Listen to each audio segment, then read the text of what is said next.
Hello YouTube, I'm going to do a how to ride a motorcycle video, but first I've got to get down to the park.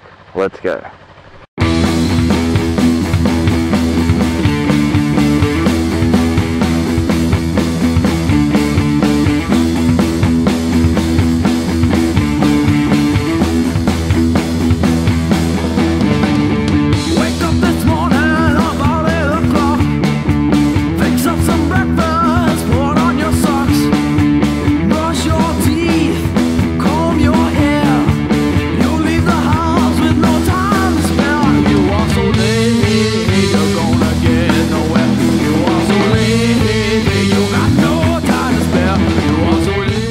Hello YouTube, this is Blinky and I'm going to show you how to ride a bike.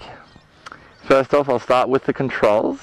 Just be mindful though that if you want to learn to ride a bike, you have to be prepared to use both feet and both hands, because it requires all limbs and also your body itself in terms of placement on the bike, when you're accelerating, when you're braking and cornering.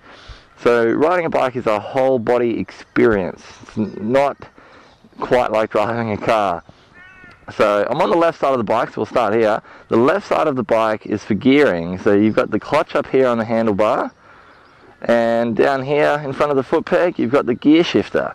Now the way that the gear shifting works is my bike has 6 gears. So let's say these are the gears. You've got first gear, second, third, fourth, fifth, and unfortunately I don't have a 6th finger, but there is a 6th there. Right now the gear is in neutral, so it's here. Neutral sits in between first and second. So when people say, you know, oh, my bike's 1 down and 5 up, or, you know, basically what they're saying is from neutral their gear is 1 down and then 5 up.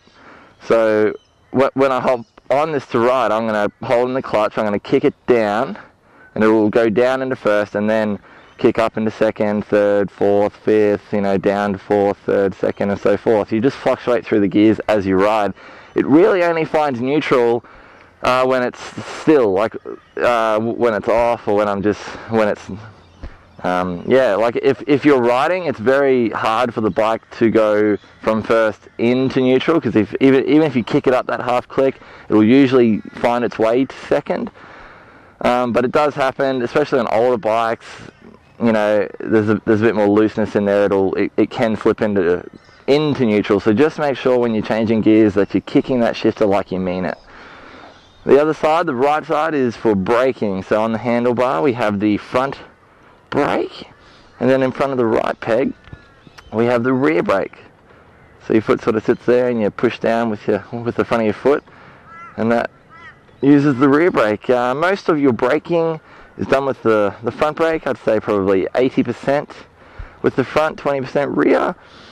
The front brake is like the pressure brake. It's more powerful at stopping the bike, because when you're riding and you want to brake, your weight's going forward, so there's more weight on the front disc, therefore it's going to stop you better. The rear brake is more of a control brake. So if I was going to ride around this car park here, I'd be using the rear. You know, it's like for slow speed, or I even use it like when I'm pulling up to a red light. I'll use the front brake a lot, and then just before I bring the bike to the stop, then I'll use the rear just for the final part. Just you'll understand when you ride it, but front brake more, rear brake less, unless slow speed.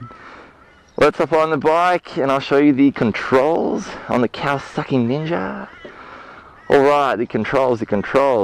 On the left handlebar here, you have the light. So you've got low beam, which is always on, so you always have a light on.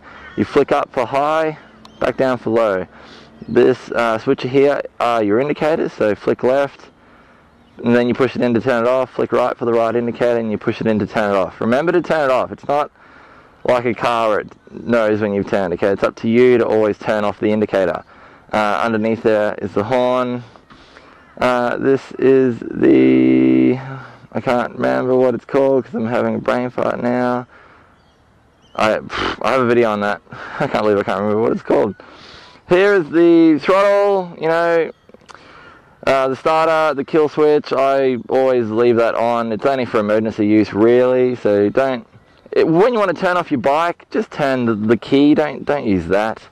Let's go ahead starting it. So you turn the ignition on, make sure it's in neutral with the green light, and then I can go ahead and start it. And it starts. When you want to learn to ride, the best thing to learn is the clutch control.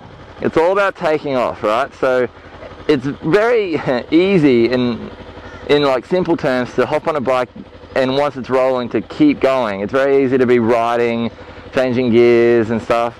It's the actual stopping and starting that proves to be difficult for most people. So I'm going to kick up the stand. I'm going to hold in the clutch and kick that gear shifter down, and it clicks into first gear. See, and the neutral light goes off.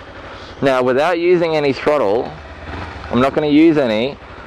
We're just going to use the clutch. So the clutch isn't quite like a car clutch. Like, it's all right to leave the clutch half engaged, you know, like without worrying if you're wearing it out or anything. It's, you know, it's designed for that. So I'm just going to let it out and find that friction point, that grab point where the clutch starts to engage and the bike will start to move. So you just let it out slowly. You'll hear the revs drop. See? Now I'll hold it there. It started to engage, but I'll hold it there, and I'm walking it. See, I'm walking it. So then I'll pull on the clutch, and then the bike will stop. Let out that clutch again. Find that grab point. There it goes. The bike wants to move now, but I'll hold the clutch there. Don't let it out the whole way, and then I'll pull it back in. If you find yourself going too far out and going too fast when you pull on the clutch, just slow on the front brake, just very gently. And that's what you want to do.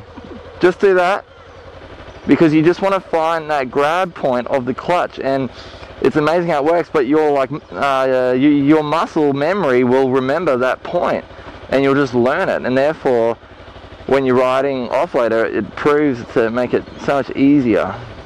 It's all about the clutch control. Let it out, pull it in. Use the rear brake to, the front brake to stop. Let it out a bit. Pull it in, front brake to stop. And that's all you need to do for the first part of it. Let me just move around here.